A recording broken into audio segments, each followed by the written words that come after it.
माननीय उपसभापति महोदय, इस विधेयक पर अपनी आपत्तियां और अपनी आलोचना माननीय मंत्री जी के समक्ष रखूंगा। बिल के मसौदे पे बिंदुवार आऊंगा, लेकिन उससे पहले मैं चंद बातें रखना चाहता हूं। वो ये है माननीय वाइस चेयरमैन साहब, क्योंकि किसी भी आर्टिकल को जब हम पढ़ते हैं संविधान की इस किताब में कि 14 क्या कहता है, 25 क्या कहता है, 26 क्या कहता है, उसकी इबारत पढ़ने से पूर्व कॉन्स्टिट्यूएंट असेंबली की डिबेट को देखना चाहिए कि उस आर्टिकल के बनने में किस तरह के विचार आए थे। संभवतः माननीय मंत्री जी अगर आर्टिकल 26 ए बी सी की पूरी प्रस्तावना को, उस डिबेट को पढ़ते तो शायद उनका काम एक नॉन स्टैट्यूटरी बॉडी से भी चल जाता, बशर्ते इसके कि इस तरह की चीजें लाएं। आज के आपके समक्ष जब बोल रहा हूं, मेरे पार्टी के राष्ट्रीय अध्यक्ष एम्स में इलाजरत हैं, लेकिन वो गौर से देख रहे होंगे। कल उनके एक वीडियो को कट करके खूब चलाया गया। सर, पूरा संवाद तो देखिए, और अगर उन्हीं को चलाना है तो उनकी तो न्याय, सामाजिक सौहार्द के बारे में इसी पार्लियामेंट में बहुत सारी स्पीचेज हैं, उसको सुना जाए। बहरहाल सर, मैं क्यों कह रहा था आर्टिकल के बनने की बात, होता यूं है सर, यूनिफॉर्म सिविल कोड पे बहुत चर्चा हुई, आर्टिकल 44, लेकिन कहा कि देश का माहौल तकसीम के बाद, पार्टीशन के बाद, बंटवारे के बाद ट्रस्ट डेफिसिट था समुदायों के बीच में, तो उसको सेल्व किया गया, डायरेक्टिव प्रिंसिपल्स में रख दिया गया। जैसे संपत्ति के बंटवारे की बात, आय के असमान वितरण की बात भी डायरेक्टिव प्रिंसिपल्स में आई, 38(2) एंड 39 क्लॉज सी। मैं जानता हूं आज दोनों ही पक्ष आए हैं तैयारियों के साथ, हम गर्दनों के साथ हैं, वो आरियों के साथ। मैं आपके माध्यम से माननीय वाइस चेयरमैन साहब, कोई बात तलखी में नहीं बोलूंगा। किसी को आरी लेकर सदन में प्रवेश करने की अनुमति नहीं है। बिल्कुल सर, आप जिंदाबाद रहें। सर एक चीज, देश का माहौल, और ये मैं गंभीरता, गर्दन लेकर आ सकते हैं जी, आरी लेकर नहीं आ सकते। सर, देश का माहौल कैसा है इस पे एक नजर डाला जाए।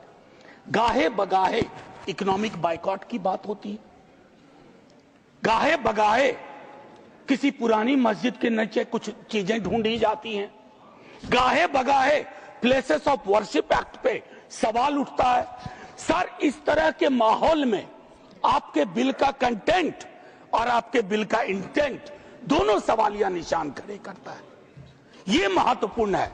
चिंता इस बात की नहीं है, अभी चुन के आए हैं, हम भी चुन के आए हैं, लेकिन चुन के आने के बाद बहुमत विजडम की गारंटी नहीं होता है।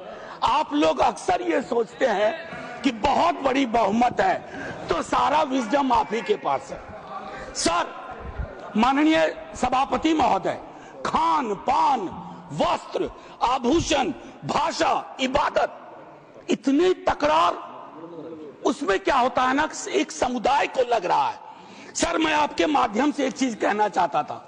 मेरी भतीजी ने मुझसे, मुंबई अभी गया था, पूछा काका मार्जिन क्या होता है, तो मैंने उसको बताया कि बचपने से हम लोगों को कॉपी में मार्जिन छोड़ने के लिए बताया जाता है, हाशिया। सर, हमें आदत बन गई है हाशिए पे लोगों को छोड़ने की, हम लगातार समुदायों को हाशिए पे छोड़ रहे हैं। माननीय उपसभापति महोदय, मैं ये कहूंगा, प्रेमचंद ने एक कहानी लिखी थी ईदगाह, हमारे सारे साथियों ने पढ़ी होगी। ईदगाह में हामिद ने अपनी दादी अमीना के लिए चिमटा खरीदा। क्या हम में से कोई बता सकता है कि दुकानदार हरेंदर था या सोहाबुद्दीन था? कोई नहीं बता सकता। लेकिन आज क्या चल रहा है, हामिद खरीदेगा तो वही खरीदेगा, हरेंदर खरीदेगा तो वो हरखू के पास जाएगा। सर, ये चीजें, मतलब मैं तो ये कहूंगा कि कुछ चीजें एक दूसरे से ऐसे वाबस्ता होती हैं कि उन्हें अलग अलग देखने को जी नहीं चाहता, उन्हें अलग अलग। Please request you don't disturb him. मैं सिर्फ ये कहना चाहता हूं, कुछ चीजें एक दूसरे से ऐसे वाबस्ता होती हैं कि उन्हें अलग अलग देखने को जी नहीं चाहता। सर, इस देश के हिंदुओं को मुसलमानों की आदत है, मुसलमानों को हिंदुओं की आदत है, और ईसाइयों को, सिखों को हिंदुओं और मुसलमानों की आदत है। ये आदतें मत बदलवाइए, ये आदतें मत बदलवाइए। सर, एक लखनऊ के मशहूर शायर थे, आजादी के बाद पाकिस्तान चले गए, फिर नेहरू से दोस्ती थी, वापस आए तो लोगों ने पूछा क्यों आ गए? बोला यार बहुत मुसलमान थे यहाँ, लखनऊ का हूं, मिला जुला देखने की आदत थी। ये मैं बता रहा हूं, मैं बता रहा हूं सर कि ये चीजें महत्वपूर्ण है। आज सुबह से कई बार लाइटर वैन में कहा गया सौगात और तोहफा। माननीय उपसभापति महोदय, लोकतंत्र में सौगात और तोहफा नहीं हुआ करता। हम राजतंत्र में नहीं हैं, लोकतंत्र में एक एक पाई स्टेट एक्सचेकर की है, और एक एक पाई पे एक एक नागरिक का हक है, और उस नागरिक का भी है जो हाशिए पे है, और उस नागरिक का भी है जिसने जानवरों को बंद करके एक प्राइवेट जू खोल लिया है। ये हमें समझना होगा। माननीय उपसभापति महोदय, कल मैं माननीय गृह मंत्री जी को सुन रहा था। माननीय गृह मंत्री जी बहुत अच्छी तरह से जो वक्फ है उसका ओरिजिन बता रहे थे। मैं तैयारी का सोर्स हम लोगों का शायद कुछ तो समान है हमारे में। तो वक्फ जो है अरबिक का शब्द है, वक्फा से निकला, मान लिया, और इसका मतलब है कि रिलीजियस, जो पवित्र कोई काम हो, दान हो, धार्मिक काम हो, उसमें इसका इस्तेमाल हो। और अलग अलग लोग इसका प्रोनाउंसिएशन अलग करते हैं, कोई वक्फ बोलता है, कोई वकफ बोलता है। ये अलग अलग धाराएं हैं इस देश की। काबा की मस्जिद जो 622 में बनी, प्रॉफिट मोहम्मद के time, peace be upon him, वो पहली इस्लामिक वक्फ थी। उसके बाद एक चीज हम सबको याद रखना चाहिए, हम किसी भी धर्म के मानने वाले हों, राष्ट्र की अवधारणा से पूर्व नदियां नहीं बटी थी, संस्थाएं ऐसे नहीं बटे थे, बनते गए, उसमें सुधार भी हुआ। आप पहली बार सुधार नहीं कर रहे हैं, इसमें सुधार आगे भी होगा। मैंने कहा ना कि दिक्कत होती है कि जब आपका इंटेंट और आपका कंटेंट दोनों मैच करता है तो डर लगता है, क्योंकि उस समुदाय के बारे में सर मैं एक बात जरूर कहूंगा। इस बिल को, चूंकि बिल के कुछ बिंदुओं पे आऊं उससे पहले बाबा साहब भीमराव अंबेडकर को इन्वोक किया गया, और मैं चाहूंगा बाबा साहब भीमराव अंबेडकर, उन्होंने एक लाइन कही थी, उसको बार बार पढ़िए, democracy is incompatible in inconsistent with isolation and excluding minority communities. You have to look at honourable minister from the angle of isolation and exclusion, और ये दोनों चीजें बहुतायत में हैं और अलग अलग जगहों पे हैं। सर, जमीन के साथ किसी व्यक्ति और किसी कौम का क्या रिश्ता होता है, इसको भी समझने की जरूरत है। सच कहूं तो कई बार एहसास ये भी होता है कि with this bill is it a legal cover for bulldozer? That scares me as a citizen of this country. कमाल की बात है, मुसलमान शहरों में रहे, घेट्टो, गांव में गया घुसपैठिया, और उनकी संस्थाएं, उनके बारे में जिक्र हो, कहा कि उसमें तो ओपेक नहीं है, सस्पेक्ट है। कॉन्स्पिरेसी के टोन में बात होती है, कॉन्स्पिरेसी के टोन में। सर, ये उचित नहीं है। आज ही आप ही के सदस्य कहते हैं, राधा मोहन जी, कि 20 करोड़ मुसलमान। सर, अगर एक घर में एक सदस्य मुसलमान है, क्या आप उसको एलिनेट होने दीजिएगा या उसको जोड़ के रखिएगा?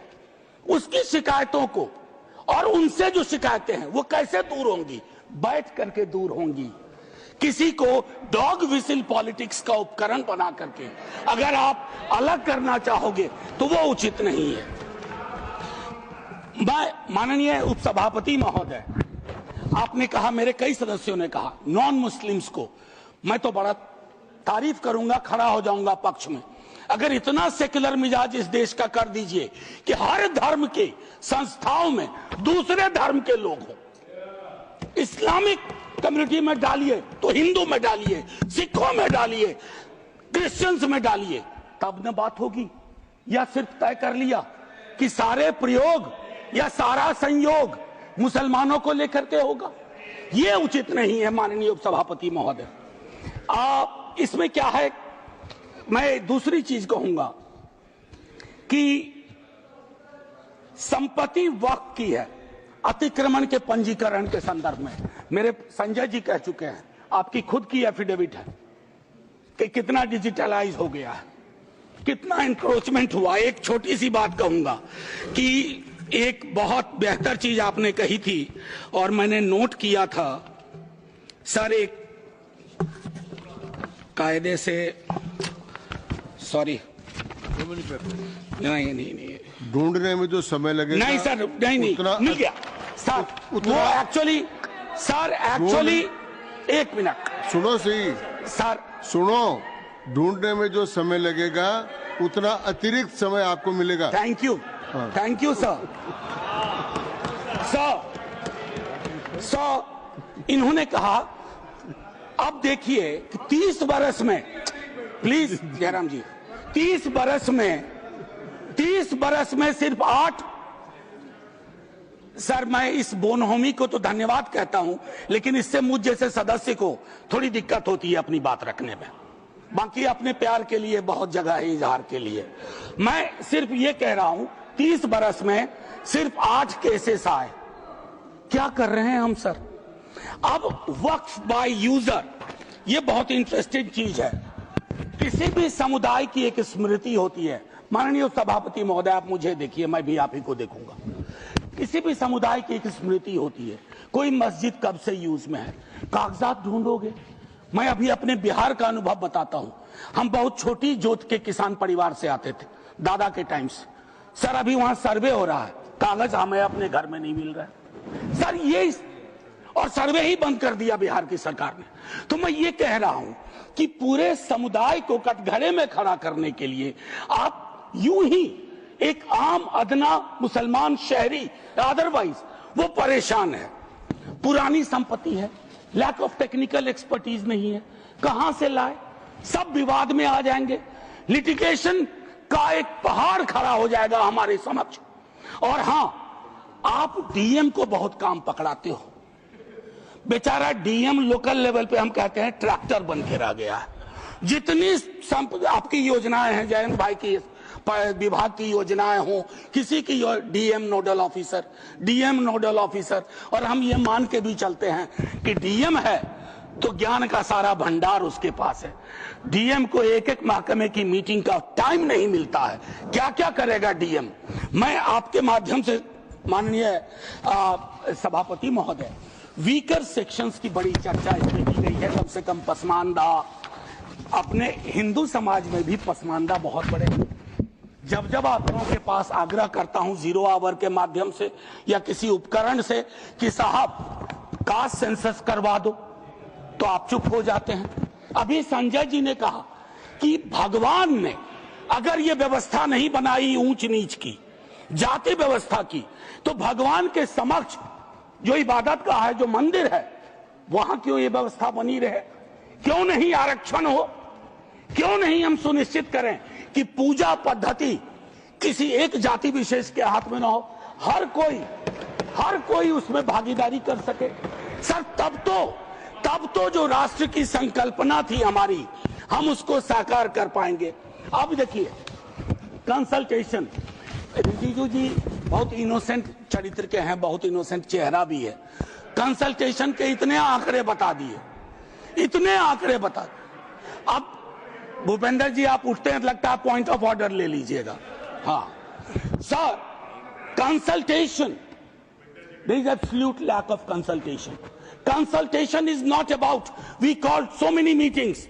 Consultation is about did you listen to them? सुना या सुना दिया? आप सुनते नहीं हो, सुनाते हो। इसको संवाद नहीं कहते हैं। संवाद का मतलब होता है दोनों चीजें। और एक चीज मैं कहूंगा और वही खत्म करूंगा, संस्थागत गैर मौजूदगी मुस्लिम्स की आप इंश्योर कर रहे हैं। मैं आज इतिहास के इस कालखंड में हूं। माननीय लीडर ऑफ द हाउस है, हमारे साथी है यहाँ। 2 मिनट के बाद मेरी कही गई बात भी हिस्ट्री हो जाएगी, इतिहास बन जाएगा। लेकिन मैं आपसे आग्रह करता हूं मंत्री जी, डोंट हरी अप। इस देश के मुसलमान का इस मिट्टी पे कर्ज है और इस मिट्टी का मुसलमान पे कर्ज है। इस कर्ज के रिश्ते को व्यापारी की नजर से मत देखिए, तिजारत की नजर से मत देखिए, क्योंकि अगर वो नजर आपकी नजर में बदलाव नहीं आएगा तो माननीय उपसभापति महोदय, सब कुछ हमारा बिखर के रह जाएगा। आखिरी 1 मिनट लूंगा। मैं सोच के आया था कि क्या कहूं, और मैंने ईदगाह का जिक्र इसलिए किया। एक नूर मियां की सुरमा का भी कर सकता था, विद्रोही जी ने लिखा, उनसे पहले केदारनाथ सिंह ने लिखा, लेकिन मैं अदम कोंडवी, गोंडा जिला उत्तर प्रदेश का आभार करते हुए मैं 2 लाइन पढ़ करके अपनी बात खत्म करूंगा। हिंदू या मुसलमान के एहसासात को मत छेड़िए, अपनी कुर्सी के लिए इस जज्बात को मत छेड़िए। हम में कोई हुण, कोई शक, कोई मंगोल, पता करना बड़ा मुश्किल है कौन कहां से।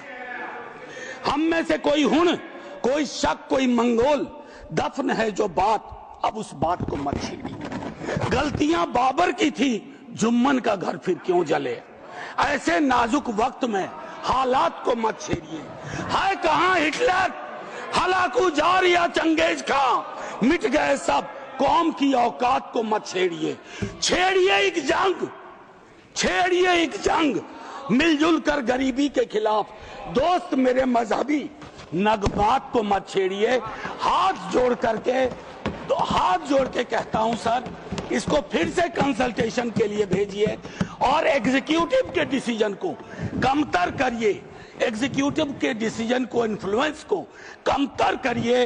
और पूरी दुनिया नॉमिनेटेड से इलेक्टेड पे जा रही है, आप इलेक्टेड से नॉमिनेटेड पे जा रहे हो। नॉमिनेटेड लोग बड़े खतरनाक होते हैं, ध्यान रखना सर। जय हिंद सर। धन्यवाद मनोज जी।